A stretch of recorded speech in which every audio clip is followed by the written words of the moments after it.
Programa Revista Rural, um oferecimento. Família Randap, a qualidade que você já conhece e confia, com a tradição de quem é sucesso nas lavouras brasileiras. Massey Ferguson, facilitar a sua vida no campo. A gente nasceu para isso. Cattle Master Gold, aumente a taxa de prenhez e tenha bezerras mais saudáveis. Olá! É muito bom te ver aqui para conferir com a gente tudo o que faz do nosso agronegócio uma verdadeira fábrica de maravilhas. E olha, não é por nada não, mas o programa de hoje está imperdível. Confira! O sucesso no cultivo de produtos orgânicos. Azeite brasileiro tem muita qualidade, sim, senhor. Lixo vira comida de qualidade no Mato Grosso. A coedeira da Embrapa dá ovo que não acaba mais. Pepino japonês é fácil de cultivar e tem mercado certo. Começa agora o programa Revista Rural, a sua revista eletrônica do agronegócio.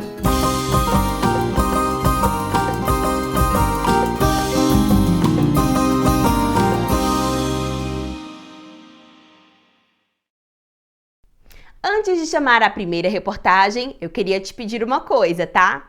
Já clica no joinha, se inscreva no canal e mande uma mensagem aqui nos comentários. Isso ajuda a gente a fazer um programa cada vez melhor para você. Já clicou? Então vamos lá! Seja na busca por uma dieta mais saudável ou simplesmente por uma nova filosofia de vida, as pessoas estão cada vez mais interessadas nos produtos orgânicos. O produtor que já enxergou o potencial desse nicho do mercado tem levado vantagem. Levando mais nutrição ao prato e respeitando questões socioambientais, a produção de orgânicos tem um ótimo valor agregado, mas o seu cultivo pode ser desafiador. Localizado em Parelheiros, na zona sul de São Paulo, o sítio Oyama inspira-se nas técnicas da agricultura japonesa e produz diversas variedades orgânicas há mais de 15 anos. A alface crespa a gente já conhece bem, Sim. Só que essa daqui é um pouquinho diferente da convencional pelo crescimento dela, né? Isso, então, isso aqui é um material que eu trouxe lá do Japão, né? É uma face crespa, porém ela a colheita dela é feita como uma couve. Então você vai tirando aqui as folhinhas dela, né? Aí ela vai crescendo para cima. E tem o público-alvo para esse tipo de alface é aquele pessoal mais oriental, né? Que gosta de um material mais diferente, né? Ela não é amarga igual a alface crespa normal, né? Ela tem um sabor mais adocicado. E também dá para colher toda semana? Dá para colher toda semana, então, como eu disse, como a colheita dele é parecido com a couve, então essas folhinhas aqui que estão do lado, elas vão crescendo durante a semana e quando chega na sexta-feira a gente vai colhendo, faz a higienização dela e coloca num saquinho para poder vender para o cliente, né? E ela é plantada de semente, de muda? É plantada de semente, né? Então, eu trouxe essa semente importada lá do Japão. Você lembra quando plantou? Esse daqui já vai fazer uns 2 meses. E vai durar até quando, mais ou menos? Essa colheita aqui, mais uns 3 meses vai durar. Depois vem outra variedade. Depois vai vir uma outra variedade. Quando o clima mudar, aí a gente vai mudar também o tipo da variedade da alface. Essa rotação de variedades, ela ajuda no solo? Ajuda muito, né? Inclusive, pedem para retirar todo o material do pós-colheita e jogar fora, né? Aqui a gente faz ao contrário. A gente deixa tudo, revira e faz a própria compostagem no que estava plantado. Trabalhar com diferentes variedades exige planejamento para semanalmente colher em quantidade e com qualidade. O importante é você ter uma escalonagem da produção, né? Então, conforme esse daqui foi plantado mais ou menos há 1 ano atrás, e conforme ele vai colocando os brotos do lado da planta, a gente vai recolhendo esses brotos e plantando onde a planta ela morreu, né? a gente vai replantando de novo e vai pra sempre estar tendo produção para levar para feira, né? Esse é um dos segredos para estar sempre fresquinho o alimento. Sempre fresco e sempre, todo sábado a gente sempre colhe bem fresquinho, né? Tem uma média assim de colheita que é feita toda semana? Então, eu posso te falar que quanto a gente colhe por mês, né? Então é mais ou menos entre 1 tonelada e 1,5 tonelada. E quais são os cuidados que vocês precisam ter com esse tipo de cultura? A gente sempre procura o equilíbrio, né? Então sempre procurar evitar de fazer o uso de pesticidas, de inseticidas, né? Todo tipo de sida você evita de usar aqui na produção, né? E fazendo plantio de consórcio, né? E sempre capinando, evitando usar o herbicida, sempre capinando, e mantendo sempre limpo, né? Então a couve dá o ano todo, vocês não vão precisar tirar e plantar outra coisa? Ou vão? Ele fica melhor no inverno, né? Tudo que é folha, ele fica muito melhor no inverno, né? Então, e a época ideal para plantio dele também é no inverno, né? Onde ele começa a soltar os brotinhos do lado, né? Vocês trabalham tanto com a semente como também com as mudas, né? Isso. A couve ela tem 2 tipos de formas de você plantar. Ou por semente ou por mudinhas, né? Pela muda que você pega da própria planta, né? Que seria um clone da própria planta e você vai replantando ela, né? Eu prefiro essa variedade por mudinhas porque ela é mais rústica, né? Do cheiro até o sabor é inigualável, né? Dá pra saber que é salsinha. Aqui a gente também pode ver diferentes estágios dessa cultura, né? Qual o cuidado que você tem nesses cortes que vocês fazem? Salsinha é uma verdura de corte, né? A gente chama isso daí porque ele rebrota de novo, né? Então, cada semana que passa a gente faz corta um pedaço e vai fazendo a escadinha para poder estar sempre colhendo, né? Então, essa aqui é a parte inicial, a gente fala inicial, né? Que é o primeiro corte, né? E depois a gente vai cortando e vai vindo. Aí, quando esse daqui acabar, a primeira fase vai estar pronta para você colher, né? Aqui já tem 2 meses que foi plantado, Sim. né? Quanto tempo vai render essa colheita? Rende mais ou menos 3 a 4 cortes. Aí depois a gente deixa. Aí ele cresce e faz a semente para depois a gente retirar essa semente para plantar depois um pouquinho mais tarde, né? Porque a semente ela precisa de um tempo de descanso.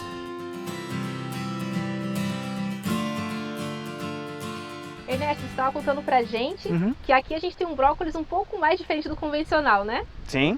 Porque não forma a cabeça, né? Isso, na verdade o tradicional é esse daqui, né? O que veio de fora é aquele só de uma cabeça só, né? Essa aqui chama-se brócolis ramoso. Então, ele nasce a planta, né?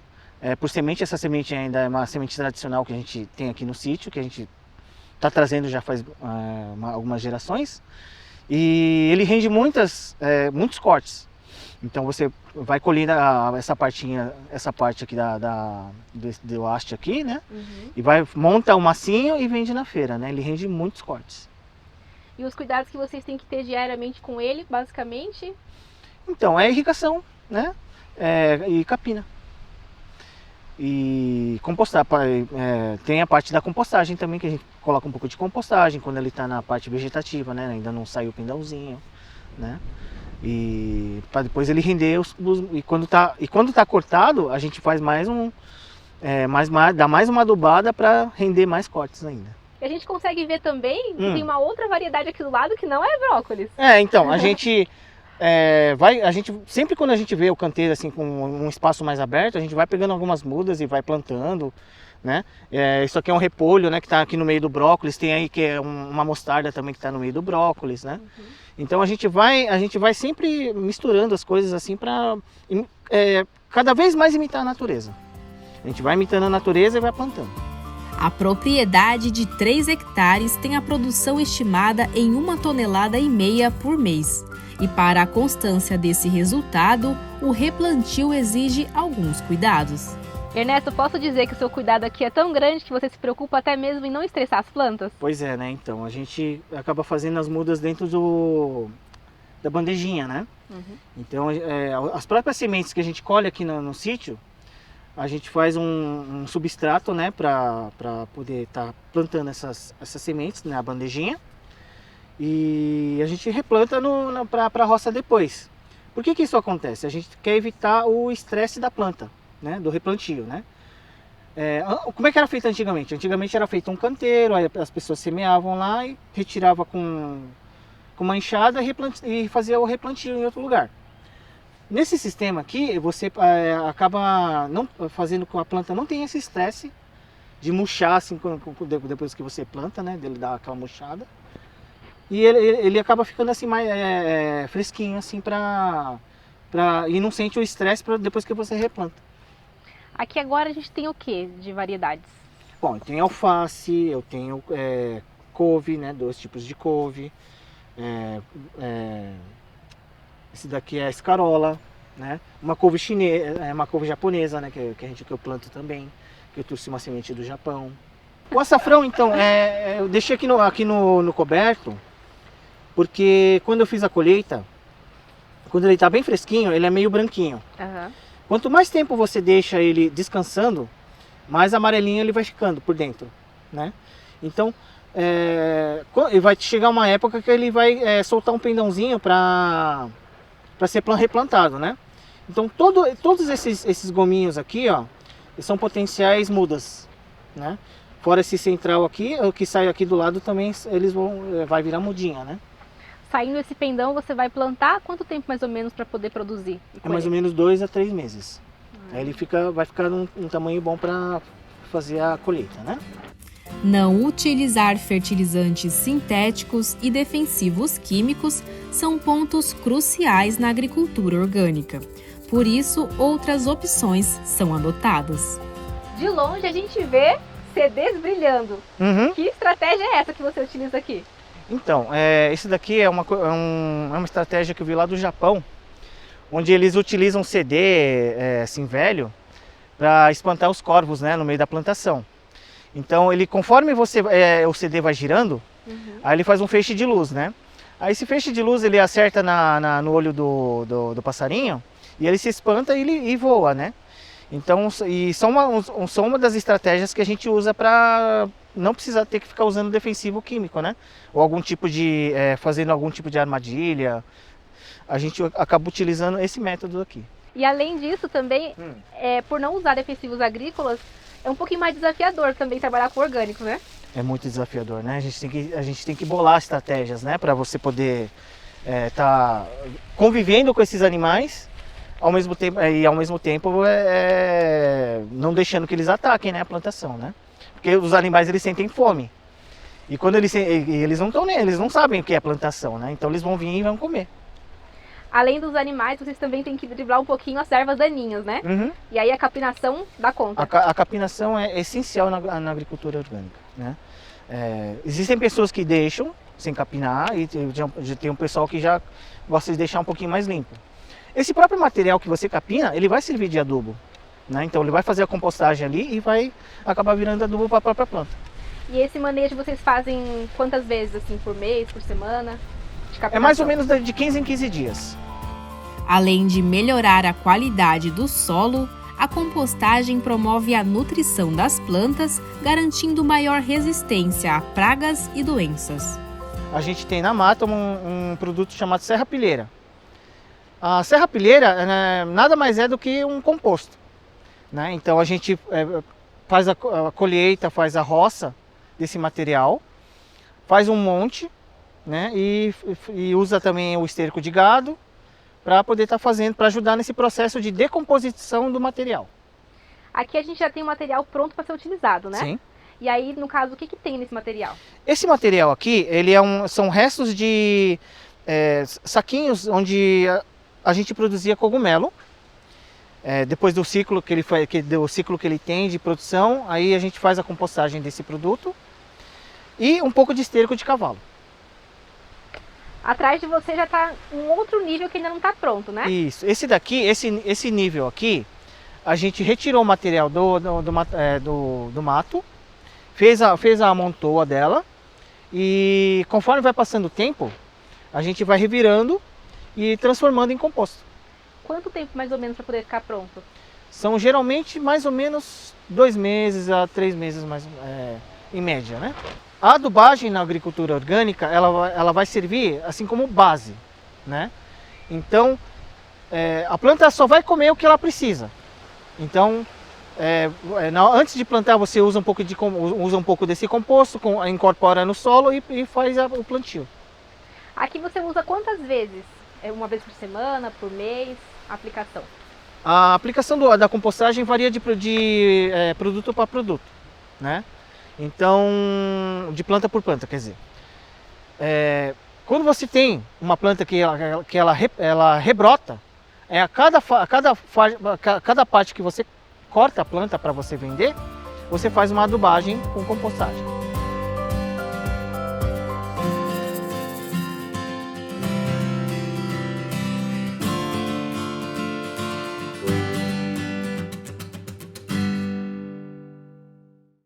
Gostou dessa reportagem?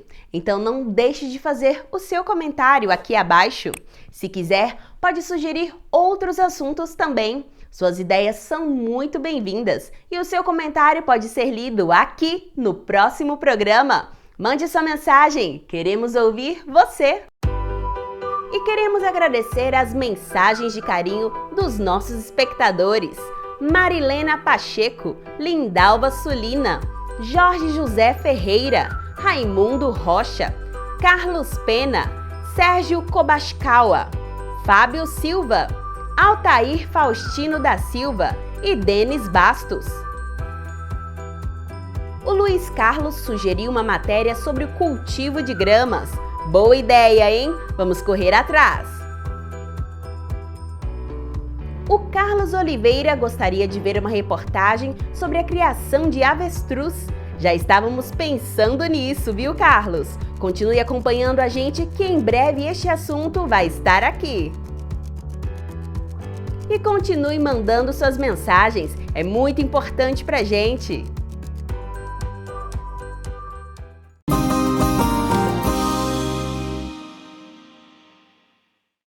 Uma nova galinha caipira poedeira, fruto de seleção genética, tem animado os produtores de ovos. Com alta rusticidade, ela é bem mais fácil de criar.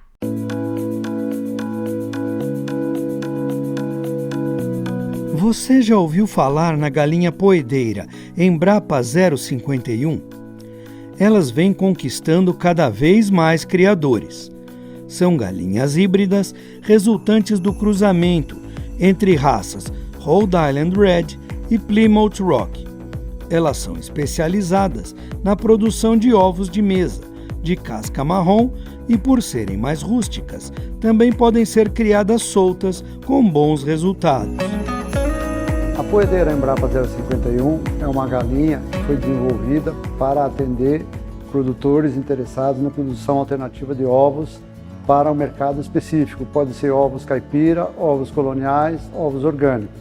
É uma galinha de alta produção, mas ela pode ser alimentada com alimentos produzidos na própria propriedade rural.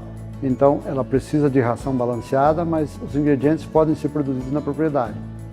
E essa galinha tem como vantagem sobre as outras galinhas existentes no mercado que ela é uma galinha mais rústica, é uma galinha adaptada à produção tanto em aviário como em piquetes, e a sua produção é sobras de hortaliças, sobras de frutas, ela em algumas situações também pode ser fornecida dentro do galpão para as aves. Desde que você tenha certos cuidados, que não haja perda desse material, dessas folhas no chão que vão acabar prejudicando a cama, vão acabar causando uma compactação na cama. Então isso pode ser, se o produtor tiver essa alternativa, se tiver uma horta, por exemplo, tiver sobras dessa horta, isso pode ser fornecido dentro do galpão. Não morreu nenhum. Hoje temos aqui 200, hoje eu já posso chamar de galinhas, né? Porque agora à tarde a gente veio dar o último trato do dia, né? Comida, lavar bebedouros, e eu já encontrei os primeiros ovos.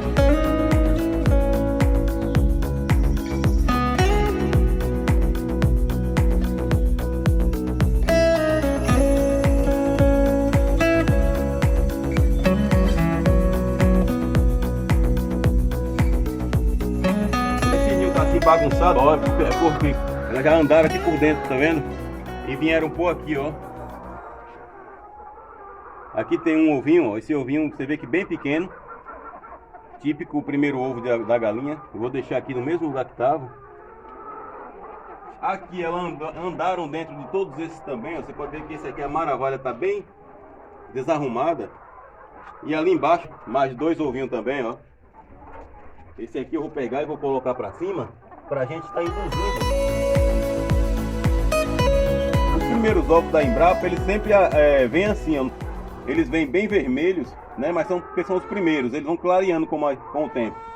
A gente vai colocar aqui, ó. Vamos colocar aqui, um em cada ninho, né?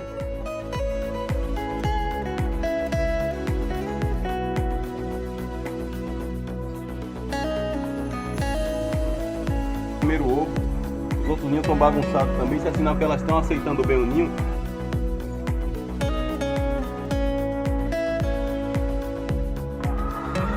Esse aqui é um dos sinais que elas começam a querer. Um outro sinal também, gente, é as pernas começam a não ficar mais amarelas. Elas ficam vão ficando esbranquiçadas. Ação bem bacana de cor de ovos, mais creme, mais rosado, mais vermelho, mais esbranquiçado, e é bem interessante. Então, uma vantagem enorme da Embrapa 051 é essa variação de ovos. Outra vantagem muito interessante é que ela é muito rústica. Ela foi criada pela Embrapa no clima do Brasil, para qualquer região do Brasil ela pode ser criada. Então, ela é uma ave que ela pode ser criada em qualquer estado. Ela tem uma rusticidade muito bacana e é muito resistente. Isso é bem bacana. E uma terceira vantagem, que para uns é uma vantagem enorme, para outros nem tanto, mas para mim, por exemplo, é uma vantagem bem interessante, que é o peso. Ela tem um peso bacana, ela não come muito mais por ter esse peso. Ela chega aí 2,3 kg, 2,5 kg mais ou menos. Então o peso dela é bem interessante. E no final, para quem cria aves aí no sistema caipira, pode vender ela como uma galinha caipira aí, que vai ter um peso legal, vai ter um retorno até bacana também na hora dessa venda do descarte.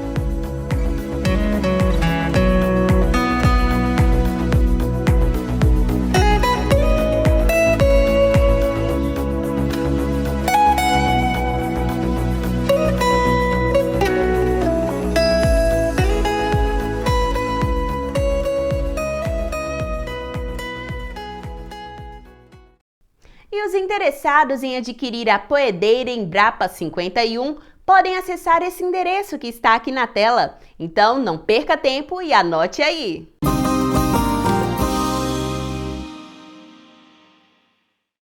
O azeite brasileiro, produzido na Serra da Mantiqueira, vem subindo de patamar e hoje já alcançou o status para agradar os gostos mais exigentes e contribuir até mesmo para a alta gastronomia.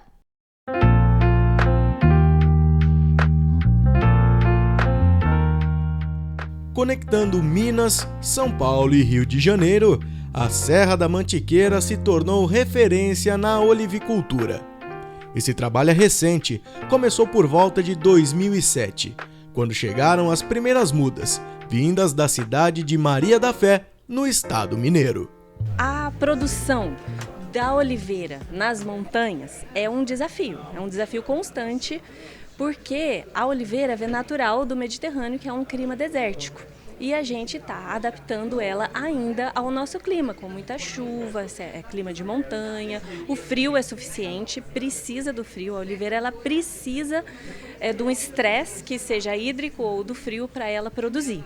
Então a gente está tendo muito sucesso, algumas variedades já estão mais adaptadas, outras menos. E atualmente a Mantiqueira está no processo de expansão da olivicultura e principalmente do olivoturismo agregado à produção. O azeite é o carro-chefe da produção na região.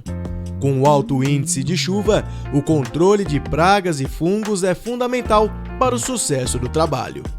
Além disso, a correção do solo também tem que ser muito bem feita, já que as oliveiras gostam de um solo considerado mais básico e não tão ácido. Outro grande desafio é a questão de mão de obra, porque na montanha a gente não consegue mecanizar toda a parte, por exemplo, do trato das oliveiras, na questão da colheita. Então são basicamente esses três desafios. Apesar da colheita ser realizada apenas uma vez ao ano, o trabalho dos olivicultores requer atenção e assertividade durante o tempo inteiro, para que assim os números de produção e a qualidade do azeite chamem a atenção do mercado. Como a gente visa o azeite é extraído da fruta, então a nossa fruta ela tem que estar perfeita. Quanto mais perfeita você tem a sua azeitona, a sua oliva, mais perfeito vem o seu azeite.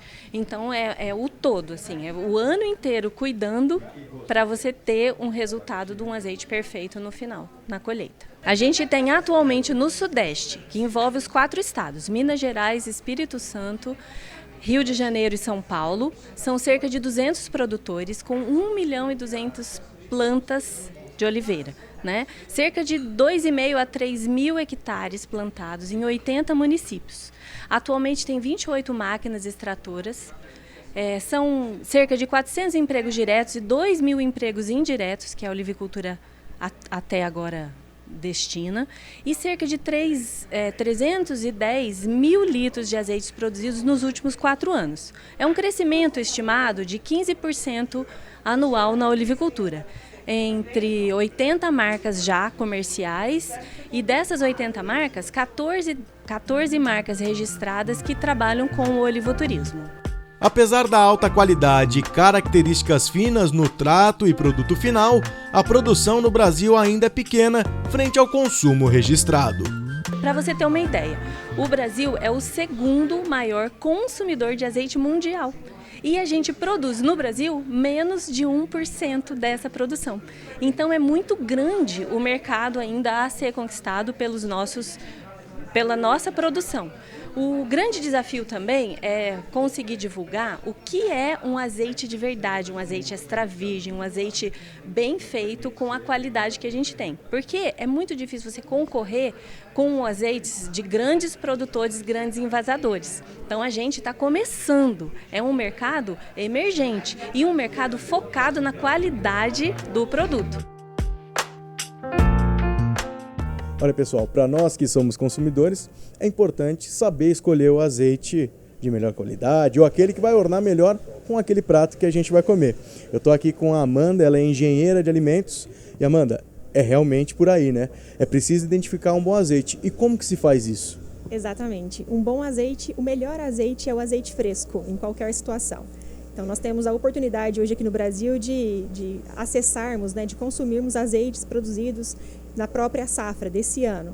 Então o melhor azeite é sempre o azeite fresco. Tem alguns outros detalhes que podem contribuir aí para a nossa percepção sensorial, assim como amargor, frutado, herbal, que podem melhorar até mesmo essa harmonização com os pratos que você comentou.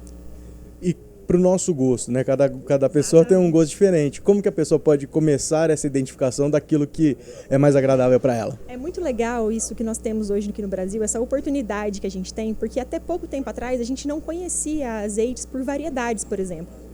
Hoje a gente tem variedades como a arbequina, que é uma variedade um pouco mais suave, não tem uma agressividade muito intensa, vamos dizer assim, que é o amargor, picância. Então, você conhece um bom azeite, tem acesso a um azeite fresco, com percepções sensoriais muito interessantes e, ao mesmo tempo, é um ótimo produto, é um ótimo azeite para que você faça essa transição do que a gente conhece até esse momento, que não tem essas características, para um azeite de qualidade realmente superior, que é o que nós temos hoje aqui no Brasil.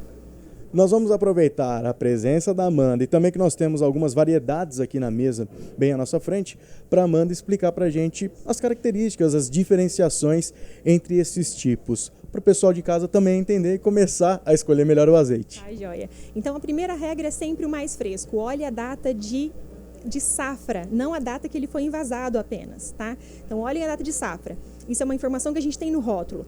Outra informação interessante é que esses azeites aqui, todos são aqui do Brasil, são elaborados aqui no Brasil e eles têm características únicas, tanto de terroir quanto de variedade. Então nós temos, por exemplo, arbequina, coroneik, grápulo, frantoio, que são variedades que expressam características sensoriais específicas de cada uma dessas azeitonas, de cada uma dessas olivas. Esse primeiro aqui é um blend terroir. Então eles fizeram uma mistura. E aqui vem uma coisa interessante, que é o que é um blend, que é a mistura, né? Então esse blend pode ter sido feito após o processo de elaboração. Então depois o mestre lagareiro, né, fez uma combinação de variedades distintas para que chegasse ali num equilíbrio que a empresa gostaria que os seus consumidores tivessem acesso. E o blend do campo também, que pode ser feito, que é quando várias variedades são colhidas no pomar e são elaboradas todas juntas. Tá? Vamos ver aqui uma outra, por exemplo, uma arbequina, uma frontoia. Deixa eu ver uma que tem aqui no rótulo. Essa aqui é Coroneik, olha, está escrito aqui no rótulo pra gente. Coroneik, essa é uma variedade e a gente consegue, nessa variedade, perceber alguns atributos bem legais, assim, de herbal, de amargor, uma alcachofra, um tomate, que é bem característico dessa variedade. Nas receitas que dão água na boca, o azeite da Serra da Mantiqueira tem grande participação na hora do preparo de um prato. A importância de usar um azeite no prato, seja salada ou prato principal, é que ele levanta o astral do prato na mesa, a qualidade vai lá para cima do prato, entendeu? Então é muito importante usar sempre um azeite bom e qualquer tipo, pode ser um risoto de camarão, uma salada, uma burrata, entendeu? Tá comendo um presunto com um azeitezinho, um extra virgem, é sempre bom. Aqui é uma burrata que eu faço ela com molho de tomate passado, só ralado, tempero com azeite e manjericão. Aí tem um tomatezinho cereja assado, que eu faço no azeite também, presunto parma e rúcula, entendeu? E aí eu regro com azeite, para poder dar aquele levantada do prato, que é bem importante. O azeite super importante nesse prato. É sempre importante o azeite.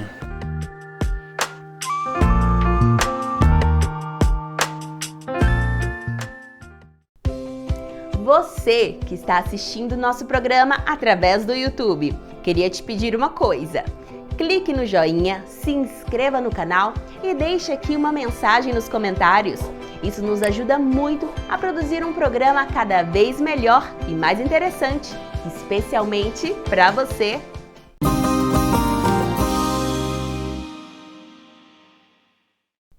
Transformar resíduos em vida ou lixo em alimento de qualidade. Com esse sonho em mente, uma empresa do Mato Grosso vem mostrando que a sustentabilidade é também bastante lucrativa.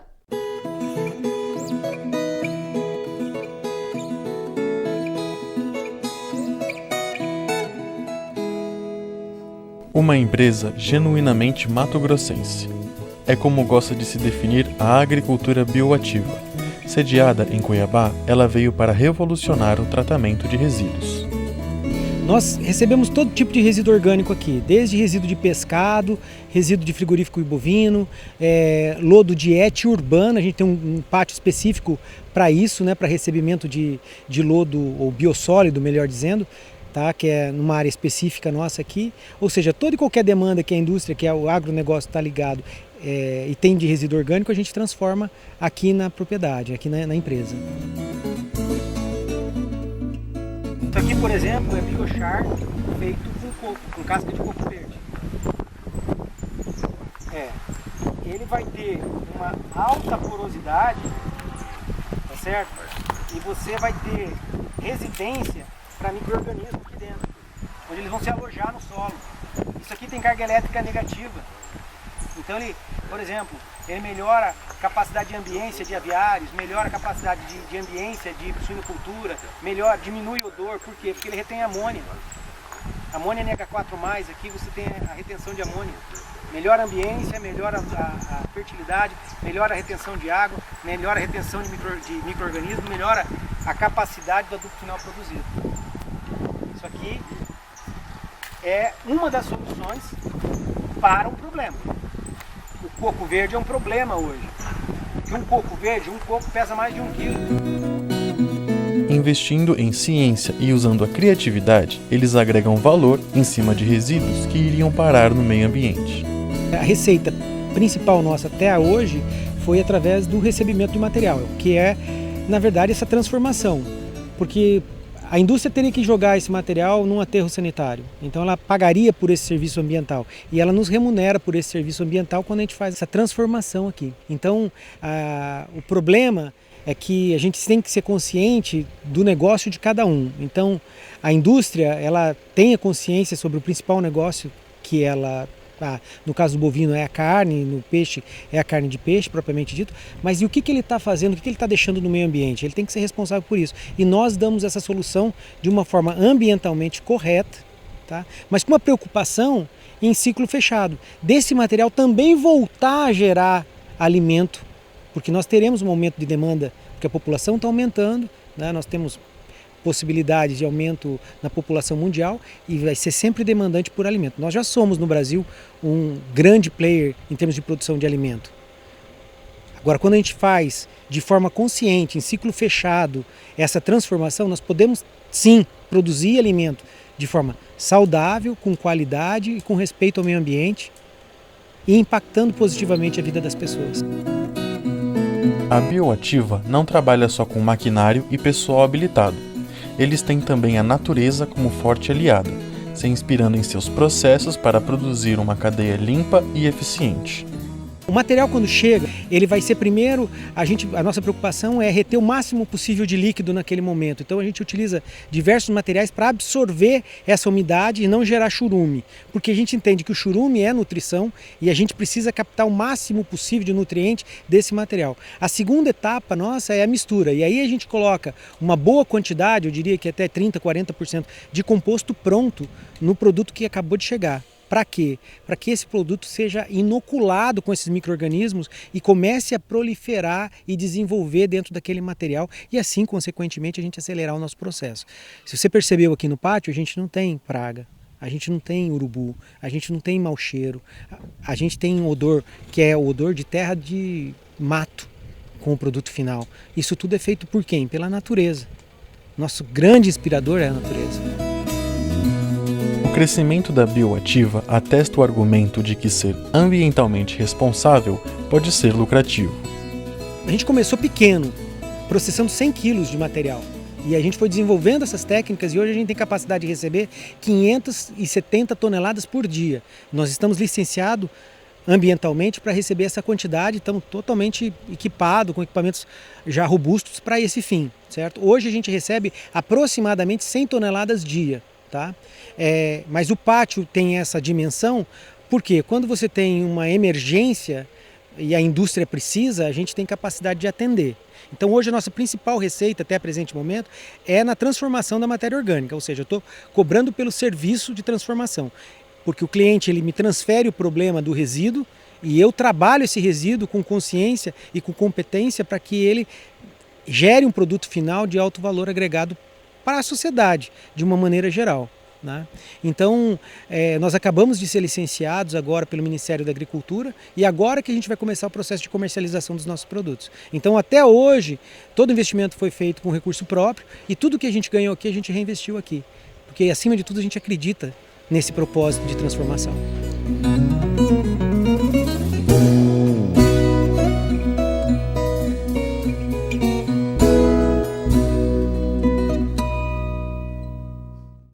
Gosta de pepino japonês? Numa saladinha ou no irresistível sunomono? Ele é campeão, não é mesmo?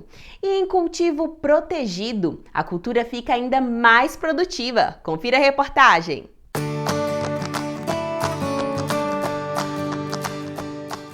O pepino japonês em cultivo protegido leva uma grande vantagem para aquele que é plantado a campo.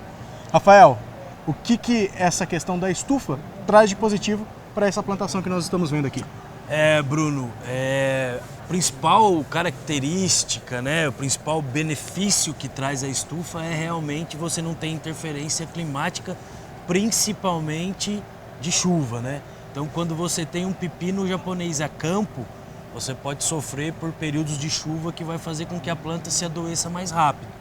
Então, o plantio de pepino japonês em ambiente fechado, né, nas estufas, vem a calhar justamente nessa situação. Então você não tem interferência da chuva para poder ter uma planta Na verdade, é para você ter uma planta de melhor sanidade e você conseguir produzir por um período maior em relação ao campo aberto.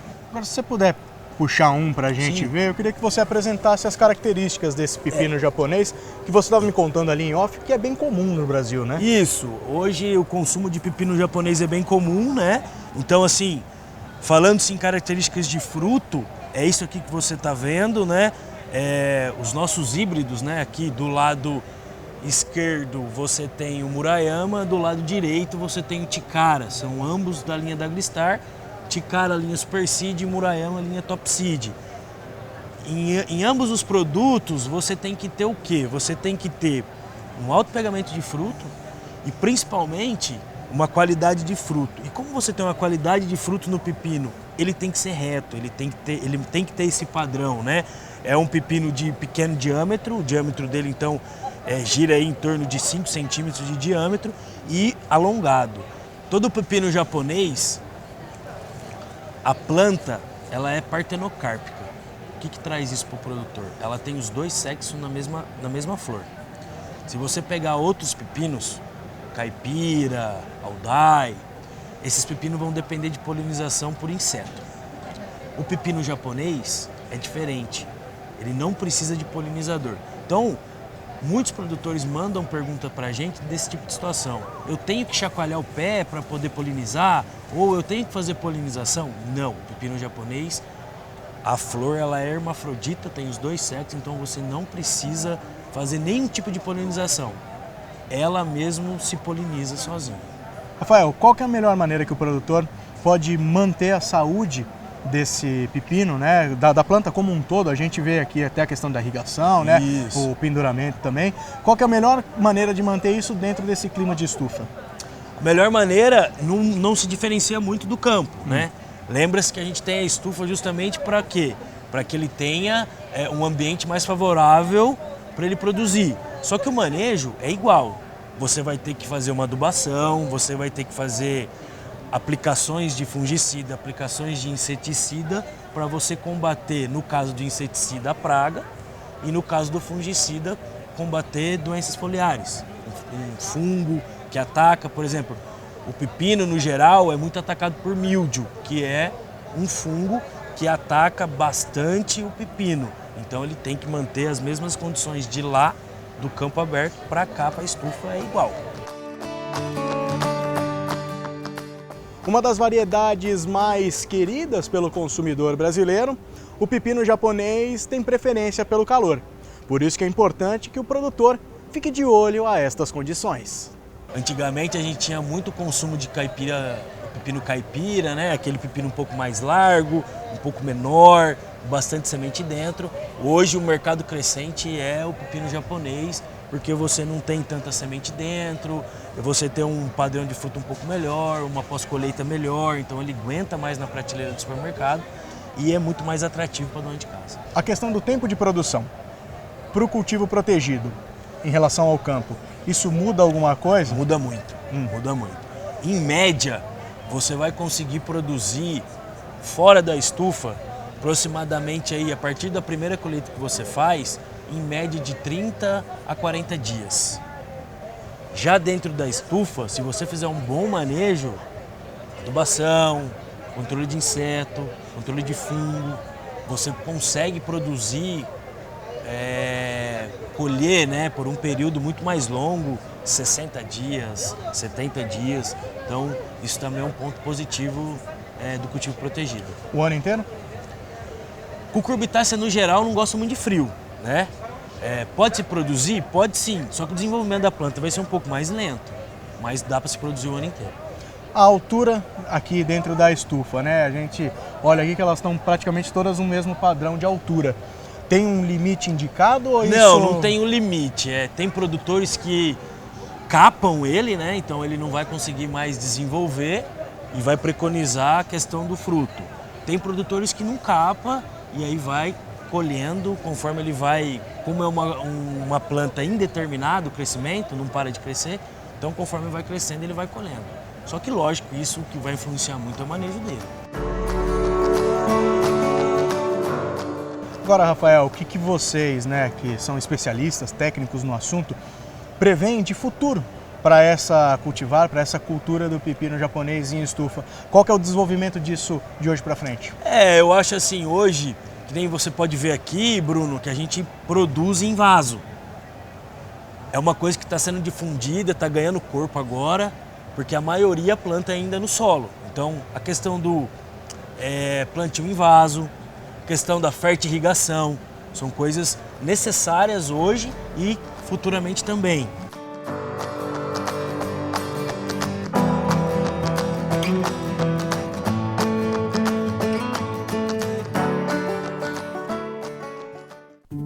A gente vai ficando por aqui. Não esqueça de se inscrever no canal e clicar no sininho para ficar por dentro de tudo. Um forte abraço e até a próxima!